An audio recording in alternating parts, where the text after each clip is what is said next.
Alam nyo ba na kapag may taong may kasabay ka sa puso, pero sinasabi niyang mahal ka niya, huwag kang maniwala kaagad. Dahil ayon sa neuroscience at psychology, hindi kayang magmahal ng tao ng sabay. Ayon sa Rutgers University, kapag in love tayo, nag-a-activate ang ventral tegmental area, isang bahagi ng utak na parang laser na pwede lang ituon sa isang tao. Kapag hinati mo ang damdamin, bumababa ang dopamine reward. Kaya, nawawala ang lalim. Kaya yung nararamdaman, thrill o excitement lang, hindi totoong pagmamahal.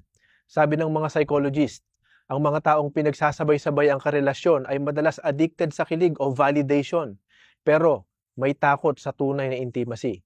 Hindi sila umiibig, kundi naghahabol lang ng pansin para punan ang pagkauhaw sa atensyon at sa laman. Kaya tandaan, kung kaya kanyang isabay sa iba, hindi kanya totoong mahal.